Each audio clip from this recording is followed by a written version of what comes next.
Hello and welcome to another episode of The Holistic Way. My name is Todd Hart. I'm the host of the show. And let's get right into our guest today. We have Tracey LeBeau, who is a holistic health practitioner. Tracey, welcome to the show. Thank you. Thanks for having me. You're very welcome. Why don't you introduce yourself, tell us your story and what you do, and let's have some fun with this today. Sure. So I call myself a holistic health practitioner, and it is a little bit vague because a lot of people don't understand really what that means. And really what it means is looking at your health from all the different aspects of your life. So I do work with nutrition, I do work with energy, I do work with essential oils, and this is really a holistic way of looking at different aspects of your life that could be contributing to illness or self-sabotage or weight issues, you know, any kind of problem that you may have with your health. And you're like, you know, what's going on? This is like an all of a sudden thing, or it's been gradually, you know, creeping up. For me, 10 years ago, I found myself 32 years old on anywhere from 6 to 8 medications on any given day. Wow. For everything from migraines to IBS to allergies to anxiety.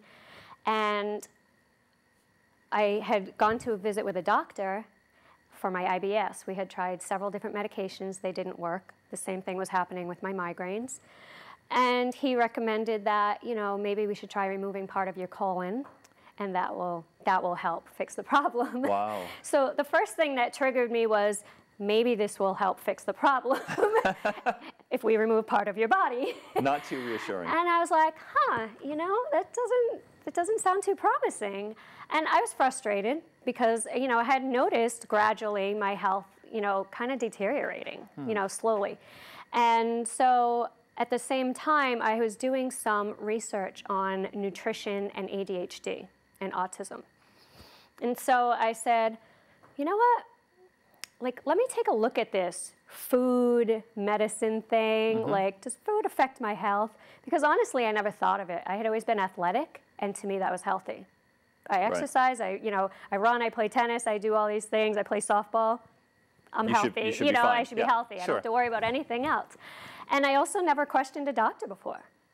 You know, I just kind of like, they knew everything, and why wouldn't I listen to them? You know, they're the experts. And so this kind of opened this whole world of how everything in our environment, everything that we put in our body, everything that we take in emotionally, everything we think about, really affects the organs in our body, the way our body's processes work, our systems, our digestive system, our metabolic system, our detoxification system. And I just, you know, I got kind of gradually came out of needing all these medications and feeling like, you know, I was kind of stuck. You know, really the question I asked myself was, I'm 32 years old, what does 42 look like, and what does 52 look like? Right. And at that point, I was like, crap. Now, did you have a background in nutrition previous to this? Was that your educational background? No, actually, so I just left a couple years ago a 20-year career in corporate technology. So I worked in corporate technology, very high stress, high pressure, you know, kind of move. And really a lot of what I do now is I work with overwhelmed, burned out professional women who are in that space that I was in, feeling like, you know, yeah, I want to move forward in my career, but I can't even fathom how that's possible right now. Like, I don't see how I can take over any more responsibility. I kind of feel like I'm in this mental war zone every day. And, you know, I just don't even know how to move forward. And so you know, the work that I do with them helps them to have more energy, be able to sleep better, reduce the amount of self-sabotage they bring on themselves, and, you know, have a healthy body. And that opens up space and possibility for what can be in the future. Okay. Your website mentions energy medicine, and then there's 3 things that you list there: energy medicine, assessment and balancing. You mentioned Reiki, you mentioned, I believe it's an aroma treatment. Could you go through those and explain what those are? And I know you also brought some slides, so I don't know if those correspond to that. Yeah, we could bring up the first slide actually while I just kind of describe my process. So When I work with people, I meet them exactly where they are right now. And the way I do that is I give them a written assessment. So I look for a health history. You know, what are your health concerns? What's the history of you, your family? What kind of supplements do you take? What kind of vitamins do you take? And then there's another part of that written assessment that tells me there's an energy system called the 5 elements and the 5 earthly elements. And it gives me an idea which of those elements are most prominent in your body. And so looking at the slide here, the bottom right, there's pretty much the 5 elements are water, wood, fire, earth, and metal. And they all, going in a circle, a clockwise circle, they feed into each other. And then that star in the middle is how each one helps to keep the other ones in balance. So there's a balancing system. So, for example, have you ever been to acupuncture? I have. Okay, so acupuncturists use a system called meridians. And along the meridian lines, there are points. And that's how they know what to put the needles in. So in energy medicine, we use those same points and those same meridians, but we don't use needles. Okay. Some people like that. And so this actually gives us the information that we need to say, what do I need to pull energy from and where do I need to send energy to? Because energy, you know, if you remember Einstein, energy can never be created, never be destroyed. But it does need to be balanced. Everything in the universe needs to be balanced. So what we're looking for is, let me do a physical assessment now after the written assessment and see where are the energies, you know, where is there not enough energy? Where is there too much energy? So there could be a dominant energy and maybe a weakness in another area. There could be, right. Okay. So for example, a very common one is there's a meridian called triple warmer. Triple warmer governs your stress response, your fight or flight response, okay? Spleen works opposite of triple warmer. Spleen is responsible for metabolizing nutrients, metabolizing your blood. When you are in chronic stress, triple warmer can pull energy from anyone, but the first one it goes to is spleen. So if you come to me, for example, and you have a weight problem, no matter what you do, you can't lose weight, it could be because triple warmer is sucking all that energy out of spleen. Oh, interesting. And on top of that, when you're in a chronic stress state, everything's going into your fat cells and being stored because it shuts off your digestion and your metabolism. And it's making it worse. And it's making it worse. So how are you reading these? Is this a technique that you learned? Is this something you're born with? How does that work? No, some people are born with it. I wasn't. I had to learn it. So this is actually, I use, for my energy medicine part of the practice, I use a curriculum by Donna Eden. Okay. It's called Eden Energy Medicine. Okay. And what she does is she teaches about 9 different energy systems. Most of them are from ancient cultures. So the meridians are ancient Chinese. The 5 elements are ancient Chinese. The chakras are ancient Indian. So these are all systems and protocols that have been around for years and years and years. My biggest dream would be that we can get Western medicine and holistic medicine to kind of support each other and supplement each other. Because as my acupuncturist used to say, if you get shot with a gun wound, don't come see me, right? There's perfectly good reasons to go to one way, and there's perfectly good reasons to go the other way. Right. And when you're looking to change behaviors or limiting beliefs or self-sabotage or reduce pressure in certain areas of your body, holistic energy is exactly the perfect thing to do. And it seems like our society today, if you want to do this, you have to be the one that goes out to explore it and investigate it and empower yourself. It's not going to be your doctor that says, hey, go look at Reiki or go look at something else. You have to educate yourself. Correct. And we are, I'm part of a task force that's trying to change that. We're trying to change the culture and bring energy medicine more into the mainstream. Donna Eden's actually going to be in Westborough, Massachusetts on Tuesday. Oh, cool. Yeah, so... so how are you doing that? Are you working with the medical community? Are you trying to work with physicians so that they get an understanding of it? We're trying to get, to talk to, the different, so there's Reiki in many hospitals now. So we're trying to talk to the people that are already bringing Reiki into hospitals and say, how can we help even more? For example, me and my partner, we are going to be putting together programs to bring into corporations, help teach them. And your point about empowerment, that is my ultimate mission and purpose, is to empower people to take control of their own health and to know that they can do things. So they come in, I work with them no less than 3 months, usually 6 months. But really, I'm teaching them as I'm helping them through the process, you know, why certain foods, you know, how to actually test what foods are good for you. You can, you know, once you work with me for a little while, you can start to feel the energies, and then I can teach you, here's how you find out if this food is actually good for your body, because everybody's very different. So you do the assessment, you take a look at what's out of balance. What happens then? Is it food-based then? Is it exercise-based then? What's the next step after that? So from then I put together, so we do the assessment, you know, we do the written assessment, and then I do the physical assessment where I'll test, you know, all the over and under energies. That may be that will be the whole first session and then part of the second session. From there, I will see where there are correlations. So for example, in the written assessment, if it came back that you have, you know, you have the primary characteristics of, you know, let's say Earth, okay? We all have all of these elements and characteristics of them in our energy systems, but we all have a primary one. And there are strengths for every primary one, and there are vulnerabilities. Okay. So there's never good, bad, right, or wrong. Sure. Again, we're just trying to bring them back into balance. Right. So I will look at, okay, if most of your information that you wrote or just talking to you tells me you're probably an earth element, and then I look and I say, okay, yeah, spleen's out of whack, stomach's out of whack. Well, that's a vulnerability for earth because that's exactly where those organs fall. So then we look at what do we need to do to bring balance to these organs. And what I will do is in the sessions, I will give treatments, whether I am, you know, somehow, whatever I need to do to bring it into balance, whether I need to give it energy, holding points, you know, things like that, or if it's, you know, if it's under energy. Then I will give you homework to do. Okay. So there's always going to be homework. So for example, if there is, you know, so stomach, I have people track their pH levels. I will have them assess their pH levels for the first week during specific times of the day.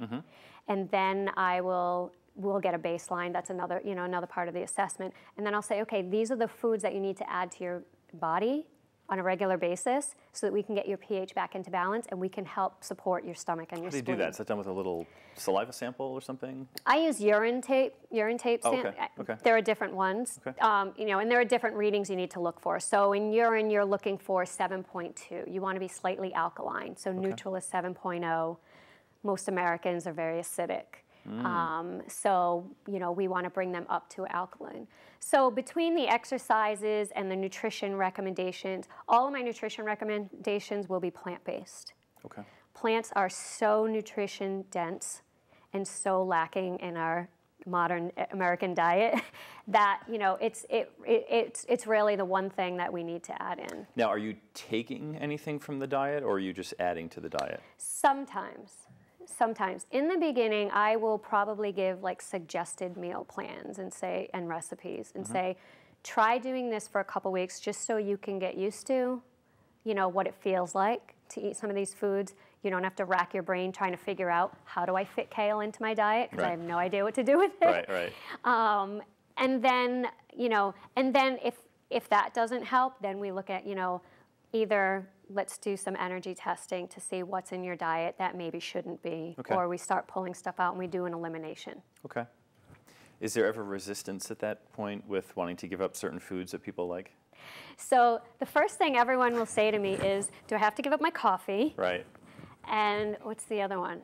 Meat? Coffee and meat maybe, or desserts? Meat sometimes. You know, most people are pretty open to meat. It's actually interesting because if they're coming to me for some kind of ailment, that, you know, they're like, yeah, I can do that. Cheese and coffee.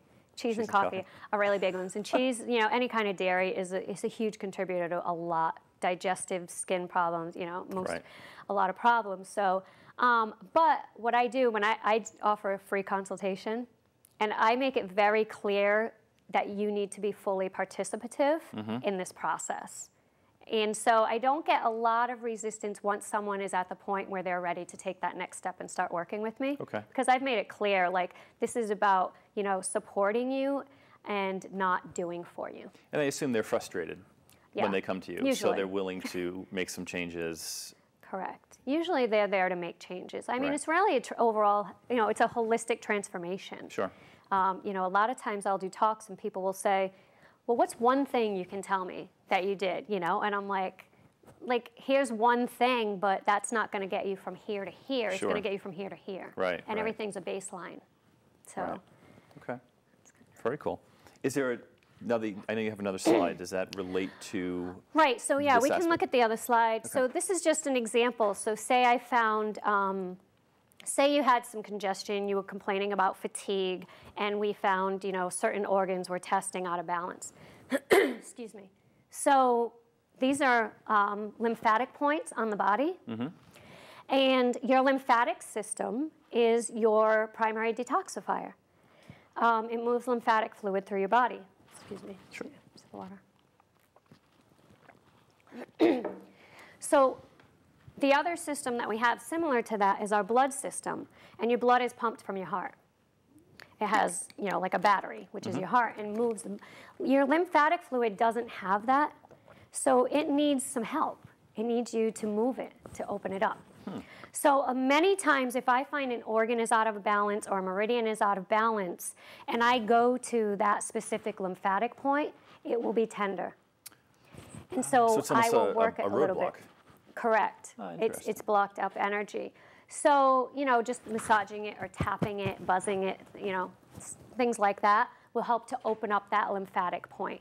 One of the things that I do with every single client, almost every time they come in, is I will give them a spinal flush. And the reason is that if you look at the bottom graphic, there are a lot of points down both sides of the spine that relate to almost every organ.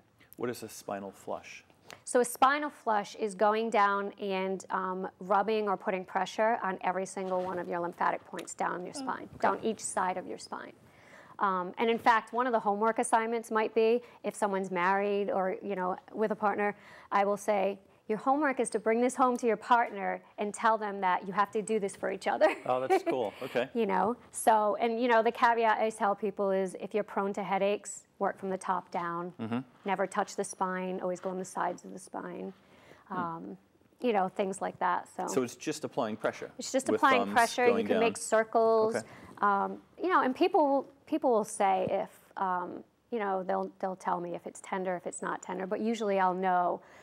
If I'm short of time or if I'm just working on something else, I'll go right to that organ's lymphatic point and try to open that one up. Okay. And I'll say, if you don't do anything else, at least massage these points every day for the next week. Right. So something like that. Now, is this something that they continue doing after they see you? I assume there's a certain amount of time they spend with you, and then this is one of the things that they'll incorporate into their life. Yeah, I actually give them, Donna has a daily energy routine. It's about 5 or 6 things that you do every day that take care of your primary energies that most people have go out of whack. So keeping your stress response intact, keeping your left and right brain crossing over, so because when you go into stress, it stops crossing over, and then that's when we can't focus and concentrate. So things like that, keeping you grounded. We spend a lot of time up in our heads in today's culture. Right. And we need to bring that energy down and be in our body and feel solid and connected and be able to make stronger decisions and to take action to move forward. And a lot of us get stuck there. So grounding is a really big one for a lot of people. Get outside, walk around. Walk around barefoot outside in the sand, on the grass. on the beach. Wear red. Red is very good for grounding. Oh, wow. Lean up against a tree. The tree hugger. Tree It huggers. really is. There's a really good reason for hugging a tree. It'll help you. Exactly. Okay. So you work with them with their diets. You give them exercises to do. What else do you work with them on? What else would they do? So then as we move through the process, it's really a matter of saying, okay, the other thing I do, which I kind of skipped in the beginning, is I have them set goals.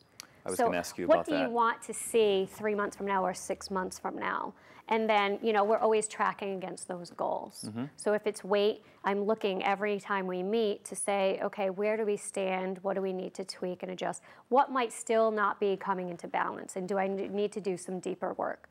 A lot of times, so for all of these energy systems and for all of the issues that people come in with, there's an emotional component. There's a psychological component to it. And so being able to open up those limiting beliefs that we've carried through us our entire lives can do wonders for changing our health and our outlook on life.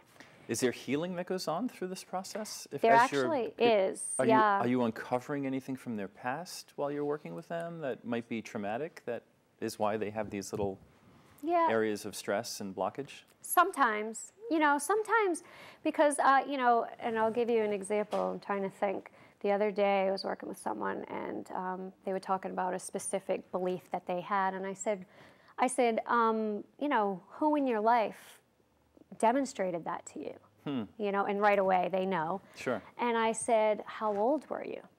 Yeah, it's like usually it's 6 or 7 or 8. Wow. Because that's exactly what our stress response does for us. It creates habits that protect us. So at 6 or 7 or 8 is when we're most going out of our naivety and just being whoever we want to be. And that second chakra, like, this is who I am, I'm expressing. And into the third chakra, and we start to say, oh, but that's not safe to be. Or this isn't safe to do or say because someone told me I couldn't, or it's stupid, or they... they reprimanded me for it or something like that. So we create these beliefs and these habits that we bring through the rest of our life and may not serve us later in life. And so our body has a positive intention in creating these limits, right? But we don't necessarily need them anymore. So again, there's certain assessments I can do. There are points on the body I can look at and work with. Now, I'm a big fan of, and it's called different things, but power of intention. And I'm wondering, when you set an intention, and I know you start talking about energy and your vibration, you want to match the vibration of what your intention is and what you're trying to achieve. Right. Would you work with people? I know we talked earlier, we didn't get to finish, but would you work with people to say, well, you want this, but you're vibrating down here somewhere? Absolutely. We do a lot of intention. In fact, I give every one of my clients Danielle Laporte's The Desire Map. And that's a book, because here's what happens. We are a goal-oriented culture, and I still have goals. Not that you don't want to have goals and intentions, but we set a goal, and we think we want this goal to happen because we want to feel X, Y, or Z. Happy, joyful, loved, loving, whatever. And so what many of us are taught is that to get to that goal, it has to be hard. It has to be a lot of work. It has to, we have to go through a lot of obstacles or something like that. And then we may or may not get there. And when we get there, we feel like, either I didn't do as great as I wanted to do, or I didn't get there at all, or it wasn't all, what's that phrase, like it wasn't all it was cracked up to be, something.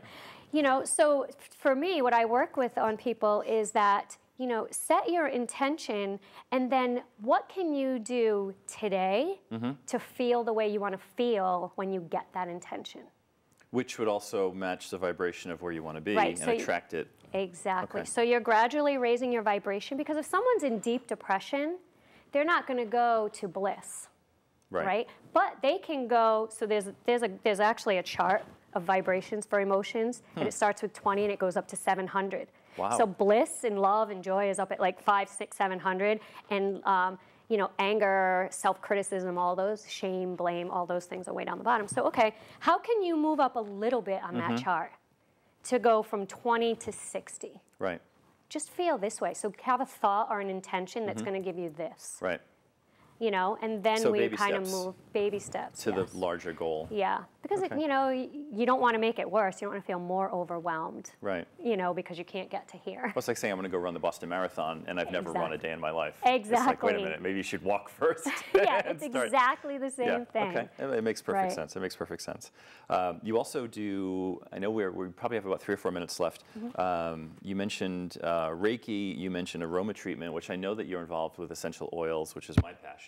I'm diffusing wild orange as I do on every show. And I have it in my water. and so do I have lemon in my water. So we have that in common. How do you incorporate the oils into what you do?